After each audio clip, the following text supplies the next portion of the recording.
എൻ്റെ മനസ്സിൽ വല്ലാതെ വേദനയുണ്ടായി. ഞാൻ രാജൻ മിനിസ്റ്ററോട് പറയുന്നുണ്ട്, മിനിസ്റ്ററെ ഇത് പൊളിറ്റിക്സ് ആക്കി നിങ്ങൾ മാറ്റി. ഇങ്ങനെ കൂയി വിളിക്കുന്നത് ഈ സ്ഥലത്ത് ശരിയല്ല. മുഖ്യമന്ത്രി ഉൾപ്പെടെ മന്ത്രിമാരുൾപ്പെടെ എല്ലാവരും ഉണ്ടായിരുന്നു, ആരും ഇടപെട്ടില്ല.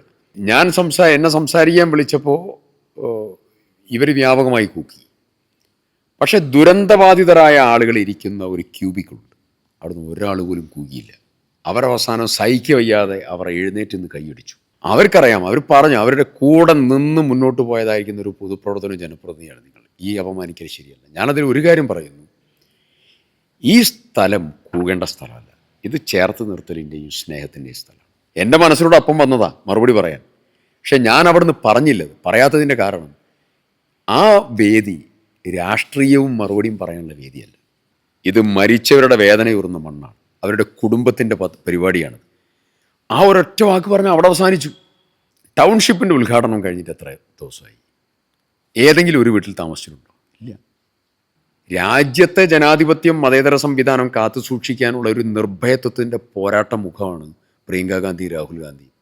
ഇതാണ് കോൺഗ്രസ്, UDF ജനങ്ങൾക്ക് മുമ്പിൽ വെക്കുന്ന പ്രധാനപ്പെട്ട കാര്യം. അങ്ങനെ ഞങ്ങൾക്ക് ഞങ്ങളുടേതായ പദ്ധതിയുണ്ട്. അതിന് മുഴുവൻ നാഥനായി നേതൃത്വം കൊടുക്കുന്നത് പ്രിയങ്ക ഗാന്ധിയാണ്. ഞങ്ങൾ സുരക്ഷിതരാണ്, ഇവിടെയുള്ള ജനങ്ങൾ സുരക്ഷിതരാണ്. ഭാവിയിൽ ഗവൺമെൻറ് മാറിക്കഴിഞ്ഞാൽ ഈ ജില്ല ഏറ്റവും വലിയ ഡെവലപ്മെൻറ്റിന് വിധേയമാകുമെന്ന് ഉറച്ചു വിശ്വസിക്കുന്നവരാണ് ഞാൻ ഉൾപ്പെടെയുള്ള ഇവിടെയുള്ള ജനങ്ങൾ. കൽപ്പറ്റ ഇത്തവണയും തുടരും തന്നെയാണോ പ്രതീക്ഷ? 100% ജനങ്ങൾ നൽകുന്ന പ്രതികരണം, ജനങ്ങളുമായിട്ടുള്ള ഇഴപിരിയാത്ത കഴിഞ്ഞ 5 വർഷത്തെ സമഗ്രമായ ഇടപെടലോട് കൂടിയിട്ടുള്ള പ്രവർത്തനം, ഇത്തവണത്തെ പ്രവർത്തനത്തിന് പിന്നെ അതിൻ്റെ കഴിഞ്ഞ 5 വർഷത്തെ വികസനത്തിൻ്റെ ട്രാക്ക് റെക്കോർഡ്, ദുരന്തമുണ്ടായ സമയത്ത് അവിടെ നടത്തിയ ഏറ്റവും പ്രധാനപ്പെട്ട ഇടപെടൽ, അതും ഉന്നത വിദ്യാഭ്യാസ മേഖല ഉൾപ്പെടെയുള്ള മേഖലയിലെ ഇടപെടൽ തുടങ്ങി വിവിധങ്ങളായ മേഖലകളിലുള്ള പ്രവർത്തനങ്ങൾ ആകെത്തുകയാക്കി മുന്നോട്ട് പോകുന്ന ഒരു പൊതുപ്രവർത്തകനാണ് ഞാൻ. തീർച്ചയായും ജനങ്ങളിൽ പരിപൂർണമായ വിശ്വാസമുണ്ട്. കഴിഞ്ഞ തവണ 5470 വോട്ടിൻ്റെ ഭൂരിപക്ഷമാണ്. അതിനേക്കാൾ മഹാഭൂരിപക്ഷത്തിന് UDFൻ്റെ വിജയം ഈ നിയോജകമണ്ഡലത്തിലുണ്ടാകും. MP അതുപോലെ തന്നെ പ്രിയങ്ക ഗാന്ധിയാണ്. അപ്പോൾ ആളുകൾ ചോദിക്കുന്ന ഒരു ചോദ്യം എന്തായാലും പ്രചാരണത്തിന് എത്തുമോ എന്ന് തന്നെയായിരിക്കും താങ്കൾക്ക് വേണ്ടി. തീർച്ചയായും വയനാട് പാർലമെൻറ്റ് മണ്ഡലത്തിലെ പ്രചരണത്തിന് പ്രിയങ്ക ഗാന്ധി, രാഹുൽ ഗാന്ധി, ദേശീയ നേതാക്കന്മാർ ഉൾപ്പെടെ അവരെല്ലാവരും സ്വാഭാവികമായും കഴിഞ്ഞകാല പ്രചരണ പരിപാടികൾക്കൊക്കെ അവർ എത്തിയിട്ടുണ്ട്. ഇത്തവണയും അവരെല്ലാവരും എത്തുമെന്നാണ് ഞങ്ങളുടെ പൂർണ്ണമായിട്ടുള്ള പ്രതീക്ഷ. പിന്നെ ഒരു കാര്യം പ്രത്യേകമായി എടുത്തു പറയുന്നു, വയനാട് പാർലമെൻറ്റ് ദേശീയ രാഷ്ട്രീയത്തിൽ ഇടം പിടിച്ചൊരു പാർലമെൻറ്റാണ്. ഇത്തവണ വയനാട് പാർലമെൻറ്റ് മണ്ഡലത്തിലെ 7 അസംബ്ലി സെഗ്മെൻറ്റും ഐക്യജനാധിപത്യ മുന്നണിയുടെ വിജയമുണ്ടാവും. വയനാട് ജില്ലയിൽ 3 അസംബ്ലി സെഗ്മെൻറ്റാണ്. ആ 3 അസംബ്ലി സെഗ്മെൻറ്റിലും കഴിഞ്ഞ തവണ 2 ബത്തേരിയും കൽപ്പറ്റയും മാത്രമായിരുന്നു. കഴിഞ്ഞ തവണ ഞങ്ങൾക്ക് മാനന്തവാടി ഞങ്ങൾക്ക് മിസ് ചെയ്തു. ഇത്തവണ ഉഷ, മാനന്തവാടിയിലെ ഞങ്ങളുടെ പ്രിയപ്പെട്ട സ്ഥാനാർത്ഥി, റോഡ് ഷോയ്ക്ക് ഇറങ്ങിയപ്പോൾ അഭൂതപൂർവമായ ജനമായിരുന്നു. ആയിരക്കണക്കിന് ആളുകളായിരുന്നു, വൻ മൂവ്മെൻ്റ് ആയിരുന്നു. ഒരു വളരെ പോസിറ്റീവ് വൈബ് അവിടെയും വന്നിട്ടുണ്ട്. വയനാട് ജില്ലയിലെ 3 അസംബ്ലി സെഗ്മെൻറ്റും UDF ഇത്തവണ വിജയിക്കും. അതുപോലെ എനിക്കിപ്പോഴും ഓർമ്മയുണ്ട്, അന്ന് ആ ദുരന്തം നടന്ന സമയത്ത് മഴ പോലും വകവയ്ക്കാതെ അവിടെ ഓടി നടന്ന് പ്രവർത്തിച്ച ഒരാളായിരുന്നു. പക്ഷേ ടൗൺഷിപ്പ് കൽപ്പറ്റയിൽ സമർപ്പിക്കുന്ന സമയത്തുണ്ടായ ഒരു കൂകിവിളി, ശരിക്കും ഇത്രയും പ്രവർത്തിച്ച ഒരാൾക്ക് എന്തുകൊണ്ടാണ് അങ്ങനൊരു കൂകിവിളി? ഞാനതിനെ 2 ഭാഗമാക്കി പറയാം. ഒന്ന്, ഇപ്പോൾ സർക്കാരിൻ്റെ പദ്ധതി എന്ന് പറഞ്ഞാൽ അത് പൊതുസമൂഹത്തിൻ്റെ പദ്ധതിയാണ്. കേരളത്തിലെ ജനം കൊടുത്തതായിരിക്കുന്ന പണമാണ്. മമ്മൂട്ടി അതിന് ഉപയോഗിച്ച വാക്ക് സോഷ്യൽ ക്യാപിറ്റൽ എന്നുള്ളതാണ്. അപ്പോൾ ജനം കൊടുത്തതായിരിക്കുന്ന പണം 774 കോടി രൂപ അതിൽ നിന്ന് ചിലവഴിച്ചുകൊണ്ട് സർക്കാർ ഒരു പദ്ധതി വിഭാവനം ചെയ്തു. സർക്കാരിൻ്റെ പദ്ധതി സ്ട്രക്ചറൽ റീഹാബിലിറ്റേഷനിൽ മാത്രം ആവരുത് എന്ന് ആദ്യം മുതലേ പറഞ്ഞ ആളുകളാണ് ഞങ്ങളൊക്കെ. ഞാൻ സർക്കാരിൻ്റെ മീറ്റിങ്ങിന് ഏകോപനം വഹിച്ചിട്ടുണ്ട്, പബ്ലിക്കിൻ്റെ പ്രവർത്തനങ്ങൾക്ക് ഏകോപനം വഹിച്ചിട്ടുണ്ട്, നിരന്തരമായി ഇടപെടലുകൾക്ക് നേതൃത്വം കൊടുത്തിട്ടുണ്ട്. എനിക്ക് ഒരു ബുദ്ധിമുട്ട് വരാമായിരുന്ന ഒരു സെഗ്മെൻറ്റ്, ജനറൽ എഡ്യൂക്കേഷൻ കുട്ടികളെ മുഴുവൻ ഞങ്ങൾ മേപ്പാടിയിലേക്ക് മാറ്റി. അവിടെ പ്രവേശനോത്സവം എന്ന് പറയുന്ന കൺസെപ്റ്റ് വരെ മന്ത്രിയോട് പറയുന്നത് ഞാനായിരുന്നു. മന്ത്രി ബഹുമാനായ ശ്രീ ശിവൻകുട്ടി മന്ത്രി ഉൾപ്പെടെ വന്നു. വളരെ ആവേശകരമായി ഒന്നിച്ചുള്ള പ്രയാണമാണ്. പക്ഷേ ഉന്നത വിദ്യാഭ്യാസ മേഖലയിൽ ഞങ്ങൾ പ്രതിസന്ധി നേരിട്ടു. ഞാൻ ബഹുമാനപ്പെട്ട മുഖ്യമന്ത്രി, മന്ത്രിമാർ, കലക്ടർ ഉൾപ്പെടെ ഉദ്യോഗസ്ഥന്മാർ എല്ലാവരുമായിട്ട് ഈ കുട്ടികൾക്ക് അവരുടെ അച്ഛനമ്മമാർ നഷ്ടപ്പെട്ടിട്ടുണ്ട്, അവർക്ക് വീട് പോയിട്ടുണ്ട്, അവർ വലിയ ദുരന്തത്തെ നേരിട്ടിട്ടുണ്ട്. അവരുടെ കയ്യിലുള്ള ആകെയുള്ള അസറ്റ് അത് അവരുടെ ഈ എഡ്യൂക്കേഷൻ മാത്രമാണ്, അവരുടെ ഈ കോഴ്സ് മാത്രമാണ്. അവിടെയാണ് ഈ കുട്ടികൾക്ക് ഫീസ് കൊടുക്കാൻ കഴിയാതെ അതിൻ്റെ ഒരു ഏകോപന പ്രവർത്തനങ്ങൾ നടക്കാതെ ആകെ ബുദ്ധിമുട്ടായത്. എൻ്റെ അടുത്ത് വന്ന് കരഞ്ഞ കുട്ടികളുണ്ട്. ഞാനിപ്പോഴും ഓർക്കുന്നു, കാലിക്കറ്റ് യൂണിവേഴ്സിറ്റിയിൽ PG എക്കണോമിക്സിന് പഠിക്കുന്ന ഒരു കുട്ടി, സെൽഫ് ഫിനാൻസിങ് കോഴ്സാണ്, ഫീ കൊടുക്കാനില്ലാതെ ആ കുട്ടി ബുദ്ധിമുട്ടായി വന്ന് കരഞ്ഞ സന്ദർഭം ഉൾപ്പെടെ പല പല രക്ഷിതാക്കളും കുട്ടികളും വന്ന് കരഞ്ഞു തുറക്കുകയാണ്. അങ്ങനെയാണൊരു പദ്ധതി, ഇന്ത്യ രാജ്യത്തിൻ്റെ ചരിത്രത്തിൽ ആദ്യമായി ഒരു പദ്ധതി ഉണ്ടാക്കി. ആ പദ്ധതി ഹയർ എഡ്യൂക്കേഷൻ സെഗ്മെൻറ്റിൽ ദുരന്തബാധിതരായ മേഖലയിൽ പഠിക്കുന്ന മുഴുവൻ കുട്ടികളുടെയും ഡാറ്റ കളക്ട് ചെയ്തു. അതിന് നേതൃത്വം കൊടുക്കുന്ന ഒരു സെപ്പറേറ്റ് ഓഫീസ് ഇവിടെ ഇട്ടു. KC വേണുഗോപാലായിരുന്നു ആ ഓഫീസിൻ്റെ ഉദ്ഘാടകൻ. 8 സ്റ്റാഫിനെ ഫുൾ ടൈം. അത് disaster management and recovery rehabilitation ആ സ്കീം പഠിച്ചിറങ്ങിയ ശ്രീപെരുമ്പത്തൂരിലെ രാജീവ് ഗാന്ധി ഇൻസ്റ്റിറ്റ്യൂട്ടിൽ നിന്നടക്കം MSW ഉൾപ്പെടെ പഠിച്ചിറങ്ങിയതായിരിക്കുന്ന കുട്ടികളുടെ ഒരു ടീം ബിൽഡ് ചെയ്ത് ഡാറ്റ കളക്ട് ചെയ്ത് ഇന്ത്യയിലെ ഒരു ഡിസാസ്റ്ററിൻ്റെ ചരിത്രത്തിൽ ആദ്യമായി ഒരു സ്കീം ഉണ്ടാക്കി. കുട്ടികളുടെ ട്യൂഷൻ ഫീ, അവരുടെ യൂണിവേഴ്സിറ്റി ഫീ, അവരുടെ എക്സാമിനേഷൻ, അവരുടെ മെസ്, അവരുടെ ഹോസ്റ്റൽ, അവരുടെ ഡെസർട്ടേഷൻ, അവരുടെ യൂണിഫോം, അവരുടെ ബുക്ക്, സ്റ്റഡി മെറ്റീരിയൽ, പ്ലസ് അവരുടെ വെഹിക്കിൾ, അതിൻ്റെ കൂടെ അവർക്കൊരു പോക്കറ്റ് മണി, പ്ലസ് ഒരു 6% ഭാവിയിലെങ്ങാനും ഫീ സ്ട്രക്ചർ എൻഹാൻസ് ചെയ്യാൻ, വർദ്ധിക്കാൻ ഇടവന്നാൽ അതിൻ്റെ തടക്കം ഒരു എമൗണ്ട് ഫിക്സ് ചെയ്ത് ഒരു പ്രോജക്റ്റ് ബിൽഡ് ചെയ്തു. മലബാർ ഗോൾഡിനെ സഹായിച്ചു. ഏനപ്പൊയ്യ യൂണിവേഴ്സിറ്റിയിൽ 10 കുട്ടികൾ, ഈ ദുരന്തത്തിൽപ്പെട്ട കുട്ടികൾ ഫ്രീ ആയിട്ട് ഇന്ന് BSc നേഴ്സിങ്ങിനും ജനറൽ നേഴ്സിങ്ങിനും പഠിക്കുകയാണ്. 2019 പുത്തുമല ദുരന്തത്തിൽ പെട്ട വീട് നഷ്ടപ്പെട്ട നിരഞ്ജന ഇന്ന് BDSന് പഠിക്കുകയാണ്. നിങ്ങൾ ആലോചിക്കണം, 53 കുട്ടികൾ കോഴ്സ് പാസ്സായി. അച്ഛനും അമ്മയും വീടും എല്ലാം നഷ്ടപ്പെട്ട സാരജ് ഉൾപ്പെടെ. സാരജ് പഠിച്ചത് MCAക്ക് പോണ്ടിച്ചേരി യൂണിവേഴ്സിറ്റിയിൽ. വിഷ്ണു എൻജിനീയറിംഗ് കഴിഞ്ഞു. ഭാരത് ബെൻസിൽ, അലയൻസ് എയറിൽ, മലബാർ ഗോൾഡിൽ ഒക്കെ ഈ കുട്ടികൾ വർക്ക് ചെയ്യുകയാണ്. ഒരു വലിയ വിപ്ലവകരമായിട്ടുള്ള ഒരു ട്രാൻസ്ഫോർമേഷൻ നടക്കുകയാണ്. അതിന് മുഴുവൻ സർക്കാർ മുഖം തിരിഞ്ഞപ്പോൾ അന്നതിന് നേതൃത്വം കൊടുക്കാൻ സാധിച്ചു. അങ്ങനെ ഇപ്പോൾ ഒരു കുട്ടി എൻ്റെ അടുത്ത് വന്ന് ഡ്രസ്സില്ലാത്തതിൻ്റെ ബുദ്ധിമുട്ട് പറഞ്ഞു. ഞാൻ പേര് പറയുന്നില്ല. ആ കുട്ടിയുടെ പാടിയില്ല താമസിച്ചിരുന്നു. ആ കുട്ടിയുടെ വീട് മുഴുവൻ പോയി. അപ്പോൾ ആ കുട്ടിയെ പഠിക്കുന്ന സ്ഥലത്തായിരുന്നു, തിരിച്ചു വന്നതാണ്. അതിന് ഉടനെ തന്നെ അതിൻ്റെ അറേഞ്ച്മെൻറ്റ് ചെയ്തു. അങ്ങനെയാണ് 15 ദിവസം നീണ്ടു നിന്ന റീസ്റ്റോർ എന്ന് പറഞ്ഞ ഒരു കട, 4 നില കട MLA കെയർ ആരംഭിക്കാൻ തീരുമാനമെടുത്തതും നടപ്പിലാക്കിയത്. ബാക്ക് ടു ഹോം കിറ്റ്, ആശ്വാസ പദ്ധതികൾ, പരിപാടികൾ, മറ്റുള്ളവരുടെ പ്രവർത്തനങ്ങളുടെ ഏകോപനം ഒക്കെ നടത്തി. അപ്പോൾ ഇങ്ങനെ നടത്തിയ ഒരാളെ എന്ത് കാരണമാണെങ്കിലും അങ്ങനെ ആ സ്ഥലത്ത് വെച്ച് കൂകാവും. അതാണ് ഏറ്റവും പ്രധാനപ്പെട്ട ചോദ്യം. എൻ്റെ മനസ്സിൽ വല്ലാതെ വേദനയുണ്ടായി. ഞാൻ രാജൻ മിനിസ്റ്ററോട് പറയുന്നുണ്ട്, മിനിസ്റ്റർ, ഇത് പൊളിറ്റിക്സ് ആക്കി നിങ്ങൾ മാറ്റി. ഇങ്ങനെ കൂയി വിളിക്കുന്നത് ഈ സ്ഥലത്ത് ശരിയല്ല, ഇടപെടണം. അവരിടപെട്ടില്ല.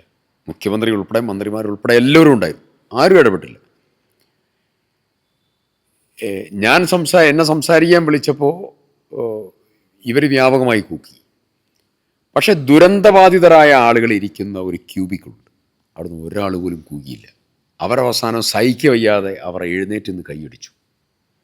ഞാൻ പരിപാടി കഴിഞ്ഞ് അവരുടെ അടുത്ത് പോയപ്പോൾ അവർ വൈകാരികമായി എന്നോട് പറഞ്ഞു. അവർ കരഞ്ഞവരുണ്ട്, സ്ത്രീകൾ ഉൾപ്പെടെ കരഞ്ഞ് സംസാരിച്ചവരുണ്ട്. അവർക്കറിയാം, അവർ പറഞ്ഞു, അവരുടെ കൂടെ നിന്ന് മുന്നോട്ട് പോയതായിരിക്കുന്ന ഒരു പൊതുപ്രവർത്തന ജനപ്രതിനിധിയാണ് നിങ്ങൾ. ഈ അപമാനിക്കൽ ശരിയല്ല. ഞാനതിൽ ഒരു കാര്യം പറയുന്നു, ഈ സ്ഥലം കൂകേണ്ട സ്ഥലമല്ല. ഇത് ചേർത്ത് നിർത്തലിൻ്റെയും സ്നേഹത്തിൻ്റെയും സ്ഥലമാണ്. കുഴികളുണ്ടാക്കി ഒരു കുഴിയിൽ 3-4 പാക്കറ്റ് വെച്ച് ആ കുഴിയിൽ ഉള്ള പാക്കറ്റ് പിന്നീട് ഐഡൻറ്റിഫൈ ചെയ്ത് ഇന്ന കുട്ടികളുടെ ഇന്ന ആളുടേതാണെന്ന് പറഞ്ഞപ്പോൾ അതിൻ്റെ മേലെ വന്ന് കരയുന്നൊരു സൊസൈറ്റിയാണ്. ഇത് ദുരന്ത നിവാരണ പ്രവർത്തനമാണ്. ആ മണ്ണ് കൂകി വിളിക്കാനും ആഹ്ലാദത്തമർപ്പിലൂടെ പോകാനുള്ള ഭൂമിയല്ല. അവിടെ ചേർത്ത് നിർത്താനും വിഷമം സഹിക്കുന്നവരുടെ വിഷമത്തെ സ്വാംശീകരിച്ച് അതില്ലാതെയാക്കാനൊക്കെ ഉള്ളൊരു ഭൂമിയാണ്. ആ ഭൂമിയിൽ അരുതായ്മ ചെയ്തു എന്നുള്ളതാണ്. അതൊക്കെ ജനത്തിന് കൃത്യമായിട്ട് അറിയാം. അതുപോലെ വേദിയിലിരുത്തിക്കൊണ്ട് തന്നെയാണ് പറഞ്ഞത്, ഞങ്ങൾ കല്ലിട്ടിട്ട് അങ്ങനെ പോകുന്നവരല്ലാന്ന് മന്ത്രിയാണ് അത് ഞാനപ്പോൾ ഞാനൊരു സിഗ്നൽ പറഞ്ഞു. ബഹുമാനപ്പെട്ട മന്ത്രി പറഞ്ഞത് ശരിയായില്ല. ബഹുമാനപ്പെട്ട മന്ത്രിയോട് തൊട്ടപ്പുറത്ത് ചെമ്പ്ര ഈ മേപ്പാടി പഞ്ചായത്തിലെ ചെമ്പ്രയിൽ ഈ ഗവൺമെൻറ് തന്നെ തറക്കല്ലിട്ടൊരു തറക്കല്ലുണ്ട്. അത് തോട്ടം തൊഴിലാളികൾക്കുള്ള ഭവന പദ്ധതിയുടെ സമുച്ചയത്തിൻ്റെ തറക്കല്ല. ഒരൊറ്റ ഇഷ്ടിക കഷ്ണം പോലും എടുത്തു വെച്ചിട്ടില്ല. എൻ്റെ മനസ്സിലൂടെ അപ്പം വന്നതാ മറുപടി പറയാൻ. പക്ഷെ ഞാൻ അവിടുന്ന് പറഞ്ഞില്ലത്. പറയാത്തതിൻ്റെ കാരണം ആ വേദി രാഷ്ട്രീയവും മറുപടിയും പറയാനുള്ള വേദിയല്ല. അതുകൊണ്ട് ഞാനതൊക്കെ ഒഴിവാക്കിയതാണ്. ഇഷ്ടം പോലെ മറുപടി പറയാൻ. അപ്പോൾ അത് രാഷ്ട്രീയമാക്കി മാറ്റി. പക്ഷെ അത് ജനങ്ങളുടെ പദ്ധതിയാണ്, സർക്കാരിൻ്റെ പദ്ധതിയാണ്. 178 വീടുകളെന്ന് പറയുന്ന ആദ്യത്തെ സ്ലോട്ടാണ്. രണ്ടാമത്തെ സ്ലോട്ടും മറ്റുള്ള കാര്യങ്ങളൊക്കെ നടന്നുകൊണ്ടിരിക്കുകയാണ്. ഒരുപാട് പേർ മറ്റുള്ളവർ വീട് കൊടുത്തിട്ടുണ്ട്. എന്നെ അത്ഭുതപ്പെടുത്തിയൊരു കാര്യം, അവിടെ നിന്നൊരു നേതാവ് പോലും പറഞ്ഞില്ല എന്നുള്ള, വേദിയിലിരിക്കുന്ന ഒരാൾ പോലും ഒന്ന് മൈക്ക് വാങ്ങിയിട്ടോ ഒന്ന് കൂവരുത് പറഞ്ഞില്ല. മുഖ്യമന്ത്രി, മന്ത്രിമാർ, സത്യത്തിൽ എനിക്ക് സങ്കടം വന്നൊരു കാര്യം, ഇപ്പോൾ UDF ഗവൺമെൻറ് വരികയാണ്. ഞാൻ ഇവിടെ ജനപ്രതിനിധിയാണ്. ഏതെങ്കിലും ഒരു LDF മന്ത്രിയോ ഒരു നേതാവോ ആരെങ്കിലും ഒരാൾ സംസാരിക്കുമ്പോൾ ഒരവസരം ഉണ്ടായാൽ എൻ്റെ ഉത്തരവാദിത്തം എന്താ? ഞാൻ അവിടെ നിന്ന് എഴുന്നേറ്റ് പറയണം, ഈ മണ്ണ് കൂകാനുള്ള മണ്ണല്ല, ഈ മണ്ണ് ആക്ഷേപിക്കാനുള്ള സ്ഥലമല്ല, മിണ്ടാതിരിക്കണം. ഇത് മരിച്ചവരുടെ വേദനയൂറുന്ന മണ്ണാണ്, അവരുടെ കുടുംബത്തിൻ്റെ പരിപാടിയാണ്. ആ ഒരൊറ്റ വാക്ക് പറഞ്ഞാൽ അവിടെ അവസാനിച്ചു. പക്ഷെ അത് പറയാൻ ഒരു മുഖ്യമന്ത്രിയും മന്ത്രിമാരും ഉദ്യോഗസ്ഥരാരും ഉണ്ടായില്ല എന്നുള്ളതാണ്. അതൊരു സങ്കടമാണ്. എങ്കിലും ചോദിക്കുകയാണ്, ഇപ്പോൾ UDF നൽകുന്ന ഭവനത്തിൻ്റെ കല്ലിടൽ നടന്നതേ ഉള്ളൂ, അത് പുരോഗമിച്ചില്ല എന്ന് പറഞ്ഞൊക്കെ ആക്ഷേപങ്ങൾ ഉയരുന്നു. എങ്കിലും കുറച്ചുകൂടി മുന്നേ ഈ പദ്ധതി നടപ്പിലാക്കാമായിരുന്നു എന്ന് ഇപ്പോൾ തോന്നുന്നുണ്ടോ ഈ സമയത്ത്? അതിൽ 2-3 മേഖലകളുണ്ട്. അതിൽ ഒന്ന്, കോൺഗ്രസ് വിഭാവനം ചെയ്ത പദ്ധതി ഒരു മത്സരമല്ല. സർക്കാർ പദ്ധതിയായിട്ടുള്ള മത്സരമില്ല, മറ്റുള്ള ആളുകളുമായിട്ടുള്ള മത്സരമില്ല, ആരുമായിട്ടുള്ള മത്സരമില്ല. ഓരോ ആളുകളും അവരവർക്ക് പറ്റുന്ന പദ്ധതികളും പരിപാടികളും വിഭാവനം ചെയ്ത് മുന്നോട്ട് പോവുകയാണ്. അതൊരു മത്സരത്തിൻ്റെതല്ല. ഇപ്പോൾ സർക്കാർ പദ്ധതിയിലേക്ക് എൻ്റെ ഒരു മാസത്തെ ശമ്പളം കൊടുത്തിട്ടുണ്ട്, പ്രതിപക്ഷ നേതാവിൻ്റെ ശമ്പളം കൊടുത്തിട്ടുണ്ട്, ഞങ്ങളെല്ലാവരും കൊടുത്തിട്ടുണ്ട്. ഞങ്ങളൊക്കെ ഇതിൻ്റെ ഭാഗമാണ്. ഈ സർക്കാർ പദ്ധതിയിൽ ടെക്നിക്കലായും മറ്റു കാര്യങ്ങൾ പറഞ്ഞും അവർ ഉൾപ്പെടുത്താത്തതായ ആളുകൾക്ക് വേണ്ടിയുള്ള പദ്ധതിയാണ് കോൺഗ്രസ് വിഭാവനം ചെയ്തിട്ടുള്ളത്. അപ്പോൾ അതുകൊണ്ട് സർക്കാർ പദ്ധതിയിൽ ലിസ്റ്റ് ഇതുവരെ പൂർത്തീകരിക്കില്ല. ലിസ്റ്റ് പൂർത്തിയാക്കാൻ പോകുന്നേ ഉള്ളൂ സർക്കാർ. ഇതുവരെ പൂർത്തിയാക്കിയില്ല. 19 മാസമായിട്ട് ലിസ്റ്റ് പോലും പൂർത്തിയായില്ല. അപ്പോൾ കോൺഗ്രസ് പദ്ധതി സർക്കാർ പദ്ധതിയായിട്ടുള്ള ഏറ്റുമുട്ടലോ മത്സരമോ ഇല്ല. സർക്കാർ പദ്ധതിയിൽ ഒഴിവായിപ്പോയ ടെക്നിക്കലായും മറ്റ് പല കാരണങ്ങൾ കൊണ്ടും മാറ്റി നിർത്തപ്പെട്ട ആളുകളെ ഉൾക്കൊള്ളാൻ വേണ്ടിയുള്ള പദ്ധതി, ഇതുപോലെയുള്ളതായിരിക്കുന്ന അസാഡസായ സ്ഥലങ്ങളിൽ താമസിക്കുന്ന ആളുകളെ മാറ്റി താമസിപ്പിക്കാനുള്ള പദ്ധതിയായിട്ടാണ് ഇത് വിഭാവനം ചെയ്തിട്ടുള്ളത്. ആദ്യം ഞങ്ങളൊരു സ്ഥലം കണ്ടു, 3 ഡോക്യുമെൻ്റ് വെരിഫൈ ചെയ്ത് എല്ലാം കഴിഞ്ഞ് അഡ്വാൻസ് കൊടുക്കാനുള്ള ഡിസ്കഷൻ്റെ മുമ്പേ ആയി ഞാനൊരു കത്ത് കൊടുക്കുകയാണ് ലാൻഡ് ബോർഡിന്. കത്ത് കൊടുത്ത് ലാൻഡ് ബോർഡിന് പറഞ്ഞു, ഈ ഭൂമിക്ക് വല്ല കുഴപ്പമുണ്ടെങ്കിൽ മറുപടി പറയണം. അപ്പോഴത്തേക്ക് ലീഗിൻ്റെ, ഇന്ത്യൻ യൂണിയൻ മുസ്ലിം ലീഗ് ആരംഭിച്ച ഭവന പദ്ധതിയുടെ സ്ഥലവുമായി ബന്ധപ്പെട്ടുകൊണ്ട് വ്യാപകമായ പരാതി CPM ഉന്നയിക്കുകയാണ്. മാർച്ച്, ബഹളം, പ്രശ്നം, കുഴപ്പമുണ്ടാക്കാം. അപ്പം ഞാൻ എന്ത് ചെയ്തു പറഞ്ഞാൽ, ഞാൻ ഇവർക്ക് കത്ത് കൊടുത്തു, ലാൻഡ് ബോർഡിൻ്റെ കത്ത് കൊടുത്തു. അപ്പോൾ ലാൻഡ് ബോർഡ് എനിക്ക് മറുപടി തന്നു, ഇതുവരെ പരിശോധനയിൽ ഈ ഭൂമിക്ക് കുഴപ്പമില്ല. അപ്പോൾ ഞാൻ പറഞ്ഞു, അങ്ങനെ പോരാ, എന്തെങ്കിലും കുഴപ്പമുണ്ടോ കൃത്യമായിട്ട് മറുപടി തരണം. അവസാനം അവർ മറുപടി തന്നു. ആ മറുപടി അപ്പോഴേ കുറേ സമയം കഴിഞ്ഞു. ഒന്ന് ഡോക്യുമെൻ്റ്, ഇത് സ്ഥലം കണ്ടെത്താനുള്ള ബുദ്ധിമുട്ട്, ഇവിടെ തോട്ടം ഭൂമി വലിയ ഇഷ്യൂ ആണ്. അതിൻ്റെ legal verification, administrative revenue verification ഉൾപ്പെടെ എല്ലാം കഴിഞ്ഞ് ലാൻഡ് കണ്ടെത്തി അതിൻ്റെ കൂടിയാലോചനകൾക്ക് നേതൃത്വം കൊടുത്ത് പരിശോധന കഴിഞ്ഞ് അപ്പോഴത്തേക്ക് ഞങ്ങളൊരു 10-30 ലാൻഡ് പരിശോധിച്ചിട്ടാണ് ഇതിലേക്ക് എത്തണേ. ഇത് കഴിഞ്ഞ് പണം കൊടുക്കാൻ വേണ്ടി അവസാനം നിൽക്കുന്ന സമയത്ത് ലീഗിൻ്റെ ഭൂമിയുടെ പ്രശ്നം ഉണ്ടായപ്പോഴാണ് ഞാനിത് വീണ്ടും കത്തെഴുതുന്നത്. അപ്പോൾ ഇവർ പറഞ്ഞു 970 രചനാമ്മാൾ എന്ന് പറയുന്നൊരു സ്ത്രീയുമായി ബന്ധപ്പെട്ടുകൊണ്ട് ഈ ഭൂമിക്കിടെ ഒരു ഇഷ്യൂ നിലനിൽക്കുന്നുണ്ട്, എക്സസ് ലാൻഡ് ഇഷ്യൂ ഉണ്ട്. അവിടെ അത് ഡ്രോപ്പ് ചെയ്യേണ്ടി വന്നു. പിന്നെ ഞങ്ങൾ 10-35 ഭൂമിയോളം പിന്നെയും പരിശോധിച്ചു. ഇതിനൊക്കെ സമയമെടുത്തിട്ടുണ്ട്. പക്ഷെ അതേ സമയത്ത് സർക്കാർ പറയുകയാണ്, ദുരന്തബാധിതരായ ആളുകളെ ചേർത്ത് നിർത്താൻ നിങ്ങളെടുക്കുന്ന ഭൂമിക്ക് എന്തെല്ലാം ടെക്നിക്കൽ പ്രശ്നമുണ്ടോ അത് ഞങ്ങൾ പരിഹരിച്ചു തരാം എന്ന് സർക്കാർ പറഞ്ഞിരുന്നെങ്കിൽ ഈ പദ്ധതികളൊക്കെ എപ്പോഴോ മുന്നോട്ട് പോകാൻ പറ്റും. ഞങ്ങൾ അവസാനം സ്ഥലം കണ്ടെത്തി, അതിൻ്റെ പണം കൊടുത്തു, ഭാഗിക രജിസ്ട്രേഷൻ കഴിഞ്ഞു, ബാക്കിയുള്ള ലാൻഡിൻ്റെ അഡ്വാൻസ് കാര്യങ്ങൾ കൊടുത്തു, എല്ലാം സ്മൂത്തായി മുന്നോട്ട് പോകുന്നു. തറക്കല്ലിടൽ കഴിഞ്ഞു. ഇനി അതിൻ്റെ ലേഔട്ട് ഫൈനൽ ചെയ്തു. ആ ലേഔട്ട് അപ്രൂവലിന് വേണ്ടി കൊടുക്കുകയാണ്. ഇപ്പോൾ അതിൻ്റെ വർക്ക് ചെറിയ രീതിയിൽ ഞങ്ങൾ കിണറിൻ്റെ അതുകൊണ്ട് പ്ലോട്ട് തിരിക്കൽ അനുബന്ധ കാര്യങ്ങളൊക്കെ സ്റ്റാർട്ട് ചെയ്യാനുള്ള നടപടികളായി കഴിഞ്ഞു. ഒരു ഒരു ഒരു എനിക്ക് തോന്നുന്നു ഒരു 6-7 മാസം കൊണ്ട് ആദ്യത്തെ ഘട്ട വീട് കൈമാറാൻ കോൺഗ്രസിന് സാധിക്കും. ഇതിപ്പോൾ ഈ അവർ മുന്നിട്ട് ഇവിടെ പ്രചാരണത്തിന് ഇറങ്ങുമ്പോഴാണെങ്കിലും പറയാൻ പോകുന്നത് കൽപ്പറ്റയിലെ ടൗൺഷിപ്പ് തന്നെയായിരിക്കും മിക്കവാറും. അപ്പോൾ അങ്ങനെ പറയുന്ന സമയത്ത് അത് വോട്ടർമാർക്കൊരു സ്വാധീനമായി മാറുമോ? ഇല്ലല്ലോ.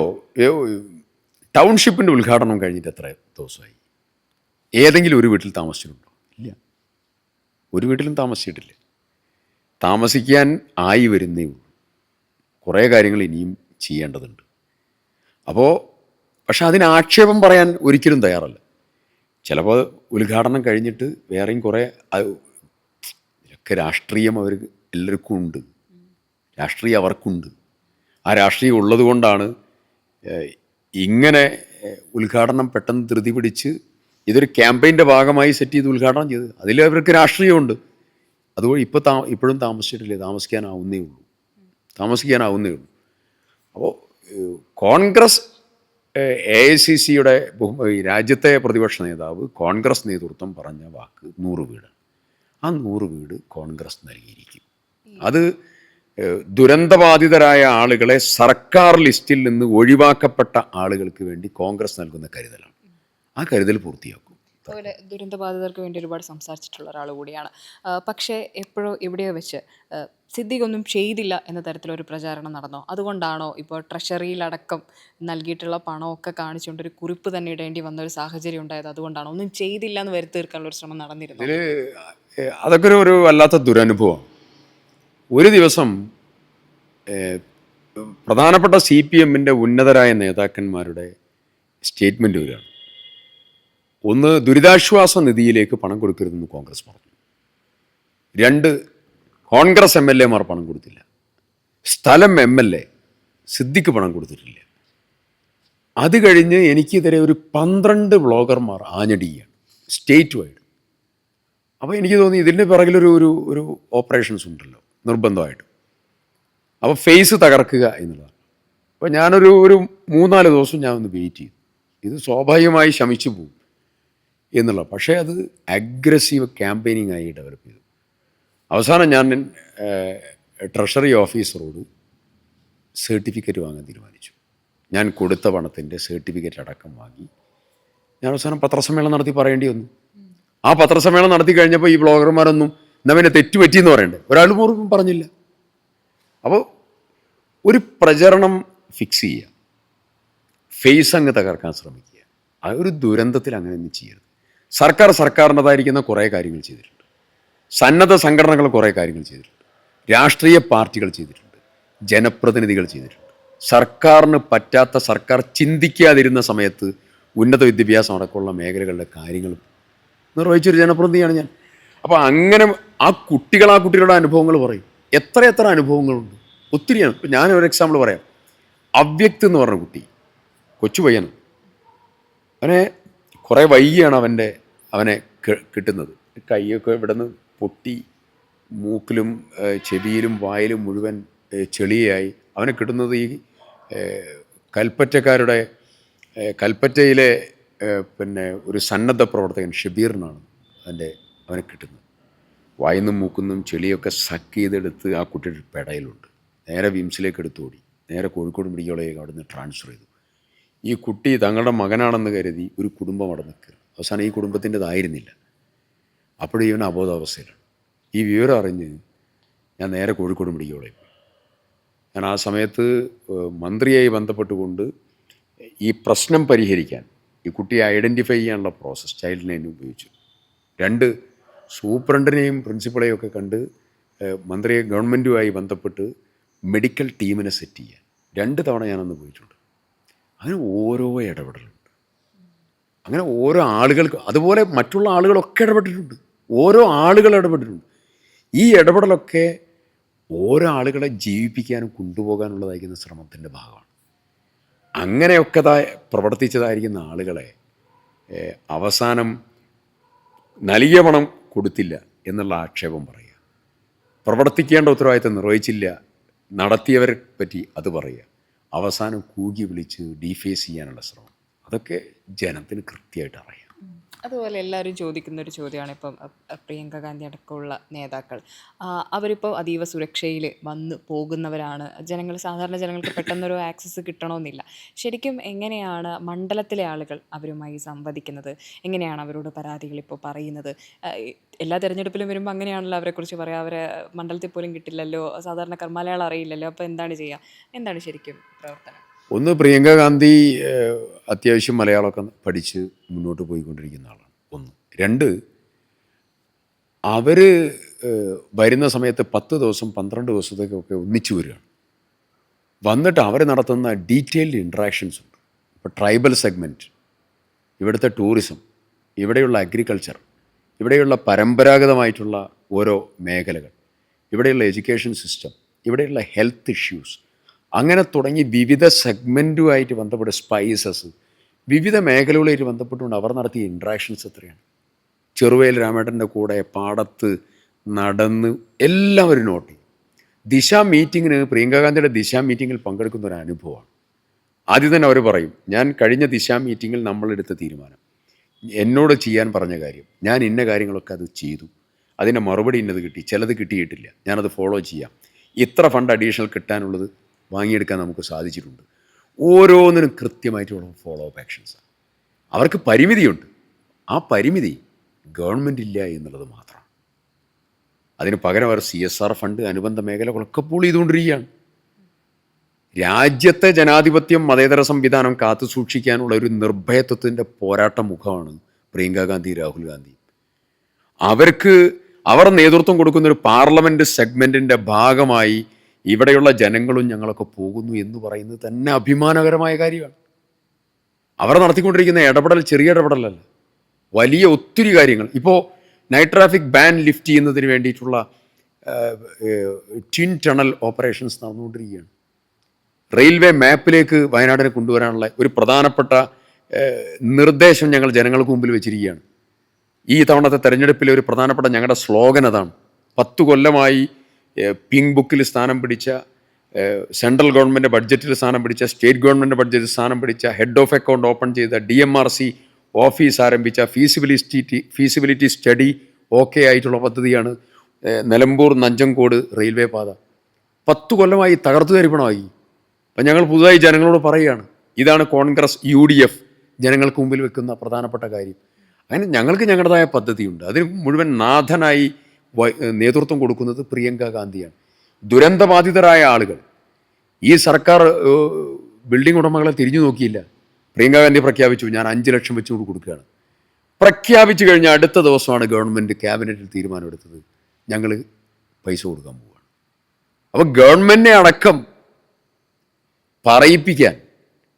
അവരെക്കൊണ്ട് പറയിപ്പിക്കാൻ പ്രിയങ്ക ഗാന്ധിക്ക് സാധിക്കുന്നു എന്നുള്ളതാണ്. ഗംഭീരമായി അവരുടെ പ്രവർത്തനങ്ങളും കാര്യങ്ങളും മുന്നോട്ട് പോകും. ഇപ്പോൾ രാഹുൽ ഗാന്ധി ആണെങ്കിലും പ്രിയങ്ക ഗാന്ധി ആണെങ്കിലും എത്തുമ്പം അവരുടെ കൂടെ എന്നും കാണുന്ന ഒരു മുഖമാണ് താങ്കളുടേത്. അപ്പോൾ താങ്കളുമായുള്ളൊരു ബന്ധം എങ്ങനെയാണ്? കാരണം കൂടുതൽ ആക്സസ് താങ്കളുമായിട്ടാണ്. ആക്സസ് എല്ലാവരുമായിട്ടാണ്. അപ്പം അവർ പബ്ലിക്കിനെ കാണുന്ന സമയം ഫിക്സ് ചെയ്ത് ഓഫീസിൽ വന്നിട്ടുള്ള എല്ലാ ക്വറീസും അവരെ മുഴുവൻ കാണാനുള്ള സമയം എടുക്കാറുണ്ട്. സംഘടനകൾ കാണാനുള്ള സമയം ചോദിക്കാറുണ്ട്. ആ സംഘടനകളെ മുഴുവൻ അവർ കാണാറുണ്ട്. ഞങ്ങൾ ജനപ്രതിനിധികളുമായിട്ട് സംസാരിക്കാറുണ്ട്. ഡെവലപ്മെൻറ്റ് അജണ്ട, മറ്റുള്ള കാര്യങ്ങൾ സംസാരിക്കാറുണ്ട്. അതിൻ്റെ ഫോളോ അപ്പ് ആക്ഷൻസും കാര്യങ്ങളും ഒക്കെ ഞങ്ങൾക്കിതൊരു അനുഭവമാണ്. ദേശീയ രാഷ്ട്രീയത്തിലെ ഏറ്റവും പ്രധാനപ്പെട്ട വീരുറ്റ മുഖങ്ങളുടെ കൂടെ പ്രവർത്തിക്കാൻ സാധിക്കുന്നു എന്നുള്ളത് ഒരു വലിയ അനുഭവമാണ്. അതുകൊണ്ട് ഞങ്ങൾ സുരക്ഷിതരാണ്, ഇവിടെയുള്ള ജനങ്ങൾ സുരക്ഷിതരാണ്, ഭാവിയിൽ ഗവൺമെൻറ് മാറിക്കഴിഞ്ഞാൽ ഈ ജില്ല ഏറ്റവും വലിയ ഡെവലപ്മെൻറ്റിന് വിധേയമാകുമെന്ന് ഉറച്ചു വിശ്വസിക്കുന്നവരാണ് ഞാൻ ഉൾപ്പെടെയുള്ള ഇവിടെയുള്ള ജനങ്ങൾ. അപ്പോൾ UDF അധികാരത്തിൽ വന്നാൽ വയനാട്ടിൽ ട്രെയിൻ പ്രതീക്ഷിക്കാം? ഒരു സംശയവുമില്ല. ഞങ്ങൾ അതിൻ്റെ പ്രവർത്തനങ്ങൾക്ക് നേതൃത്വം കൊടുക്കും. ഉമ്മൻചാണ്ടി ഗവൺമെൻറ് 2015 വിഭാവനം ചെയ്ത, ഹെഡ് ഓഫ് അക്കൗണ്ട് ആരംഭിച്ച, പണം മാറ്റിവെച്ച Kozhikode light metro, Trivandrum light metro, Nilambur Mysore Nanjangud Nilambur പാത, ഇത് മൂന്നും പരിശോധിച്ച് ഓക്കെ പറഞ്ഞ പദ്ധതിയാണ്. ആ ഓക്കെ പറഞ്ഞ പദ്ധതിയാണ് പിണറായി വിജയൻ തലശ്ശേരി പദ്ധതിയായിട്ട് പിണറായി ഗവൺമെൻറ് കണക്ട് ചെയ്തത്. അവസാനം അത് ടെക്നിക്കലി വയബിൾ അല്ല, പറ്റൂല എന്ന് പറഞ്ഞു. ആ റിപ്പോർട്ടിലും പറഞ്ഞു ഈ പദ്ധതിയാണ് പറ്റുന്നത്. അന്ന് പൂട്ടിവെച്ചതാണ് ഇവർ. ഞങ്ങളത് വീണ്ടും ഓപ്പൺ ചെയ്യും, തർക്കം വേണ്ട. വയനാട് ജില്ല റെയിൽവേ മാപ്പിലേക്ക് വരാനുള്ള, പൂർണ്ണ തോതിൽ വരാനുള്ള നടപടികളിലേക്ക് നമ്മൾ പോകും.